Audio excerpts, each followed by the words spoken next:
menjadi ayam geprek. Assalamualaikum warahmatullahi wabarakatuh. Perkenalkan, kami dari Kementerian. Saya Aska Jilan Nafri dengan NIM akhir 2008. Saya Farah Desi Alfarenza dengan akhiran NIM 1024. Saya Afinanza Utami dengan akhiran NIM 1027. Video ini kami buat untuk memenuhi tugas dari mata kuliah Hewan dengan dosen pengampu Dr.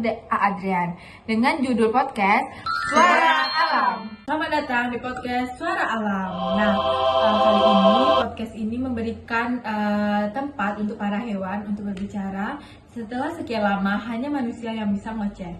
Nah, kali ini kita kedatangan tamu yang spesial, yang mana itu kita yang pertama ada datang dari hutan Kalimantan, yaitu orang hutan. Selamat siang, saya datang jauh-jauh dari sini walaupun rumah saya sebagian telah habis. Nah, narasumber kita yang kedua itu ada dari ayam yang paling terkenal di dunia perkulineran, yaitu ayam broiler. Terima kasih. Saya senang bisa datang ke sini sebelum saya menjadi ayam geprek. Oke, sekarang kita mulai dari narasumber yang pertama, yaitu Kak Utan. Nah Kak, kita kan tahu nih kalau orang utan itu habitatnya kan emang di hutan. Tapi gimana sih sekarang habitat Kak Utan yang sekarang? Kalau boleh jujur makin susah, karena dulu tuh saya gampang cari makan di hutan yang luas, yang banyak makanannya. Tapi sekarang tiap pagi yang saya dengar itu cuma mesin yang motong pohon. Oh, itu tinsong. Iya, pohon itu ditebang setiap hari. Saya bangun tidur, biasanya saya cari makan di jalur yang biasanya kawan-kawanan saya buat. Tapi sekarang jalur itu udah jadi jalur tambang. Sedih juga ya. Yang lebih sedihnya lagi, manusia itu bilang kalau kami yang masuk kebun mereka. Lah, padahal kan kebunnya dulu hutan kami. Benar juga sih. Saya kalau udah masuk dapur, manusia juga nggak bisa protes. Kan giliran kamu nih Broy. Nah, orang kan banyak tahu kalau kehidupan ayam broiler ini jauh beda sama ayam kampung. Beda lah kak. Kan kalau ayam kampung bisa jalan-jalan, bisa lihat matahari, bisa kejar-kejaran. Wah, saya cuma hidup di kandang padat. Target hidup saya cuma satu, yaitu cepat gemuk. Berapa umur kalian tuh biasanya berapa sih? 35 hari. 35 hari? Iya, bahkan saya belum sempat puber. Saya bersyukur umur saya panjang. Oke, sekarang kita masuk ke level paling panas. Nah, kalau kalian bisa komplain ke manusia, apa yang mau kalian sampaikan? Lebih kebingung aja sih, karena katanya manusia itu kan cinta alam. Tapi mereka nebang pohon besar untuk bikin parkiran. Aduh, Nanti mereka bikin poster, save orang hutan. Itu namanya teknik marketing.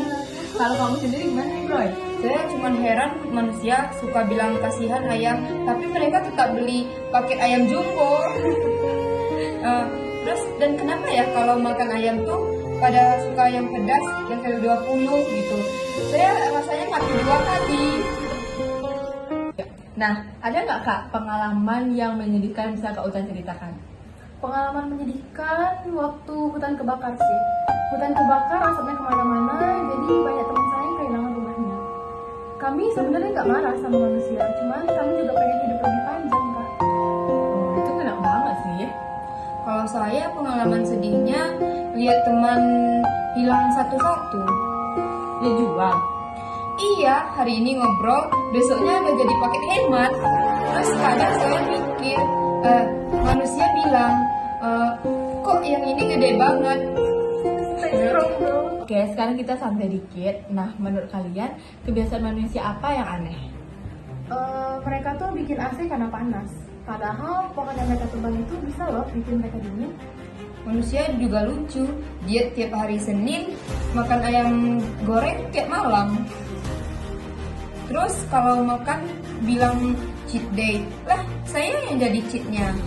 Kalau saya, manusia itu suka sekali keliling hutan, tapi pas hutannya lebih sedikit. Fakta sih, tapi nyakitin di pesan. Nah, apa sih pesan yang mau kalian sampaikan ke manusia? Hutan itu bukan kumpulan pohon, itu rumah, tempat tinggal, tempat anak-anak kami, dan kalian juga bakal belajar banyak dari hutan. Kalau makan makanan jangan berlebihan dan jangan dibuang. Karena mungkin menurut kalian cuma 1 potong ayam, tapi menurut saya seluruh hidup saya. Nah, oke teman-teman, dari obrolan kita hari ini kita dapat tahu bahwa hewan itu dia emang nggak bisa ngomong, cuman mereka tuh sebenarnya udah teriak ke manusia lewat kerusakan-kerusakan alam dan juga aktivitas kita. Semoga habis ini hutannya dijaga lagi ya. Semoga saya nggak jadi ayam geprek level 10 lagi. Nah, sampai jumpa di episode berikutnya di podcast Suara Alam.